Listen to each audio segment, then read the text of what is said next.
जो तिथि इन लोगों ने बताई है उस तिथि को जान लेना चाहिए। 15 जून 1947 को अखिल भारतीय कांग्रेस कमेटी ने एक रेजोल्यूशन पास किया। आपको आवाज आ रही है? आ रही है सर, बोलिए बोलिए। 15 जून 1947 को अखिल भारतीय कांग्रेस कमेटी ने एक प्रस्ताव पारित किया और बरतानिया की सरकार को भेजा कि हम कतई इस बात को स्वीकार करने को तैयार नहीं है कि रियासत के राजा अपने मनमाने तरीके से अपनी रियासत को आजाद देश घोषित कर दें।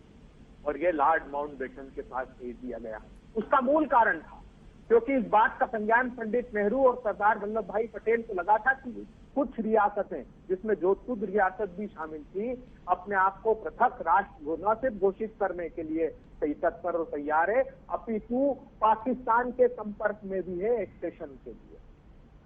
ये बात सही है कि पंडित जवाहरलाल नेहरू चूंकि जम्मू कश्मीर में जन्मे थे, इसलिए उनकी इच्छा थी कि हर हाल में जम्मू कश्मीर भारत का हिस्सा हो।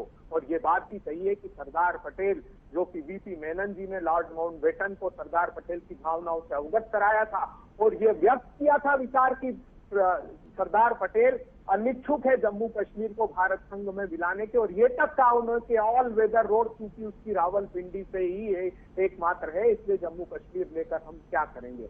मगर ये सही है कि 13 सितंबर के पहले, क्योंकि जूनागढ़ के नवाब ने पाकिस्तान से एक्सेशन साइन करके उनको भेज दिया, इस बात की जब जानकारी लगी तो समूची भारत की सरकार ने, जिसमें सरदार वल्लभ भाई पटेल और पंडित नेहरू थे, उन्होंने हैदराबाद की रियासत से उन्हें जूनागढ़ की रियासत के साथ क्या किया देश जानता है। एक और दो झूठ से मैं खुलासे करता हूं जो भारतीय जनता पार्टी बार बार फैलाती है। एक झूठ ये फैलाती है कि श्यामा प्रसाद मुखर्जी चाहते नहीं थे कि आर्टिकल 370 आए।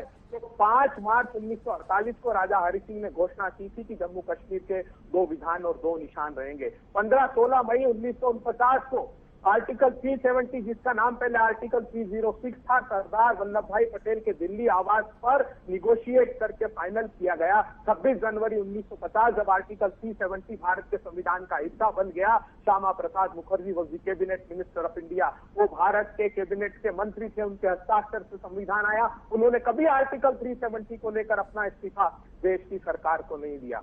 इसलिए भारतीय जनता पार्टी का ये झूठ एक देश के सामने लाना जरूरी है। भारतीय जनता पार्टी का एक और प्रेम जो उमड़ रहा है सरदार पटेल के साथ, उसका भी खुलासा होना चाहिए। प्रधानमंत्री जी, आप तो मुख्यमंत्री थे तब गुजरात से। गुजरात के राष्ट्रीय स्वयंसेवक संघ के कार्यालय से कौन सी पुस्तक बेची जाती थी और आज भी बिकती है? एचवी शेषाद्री की वो पुस्तक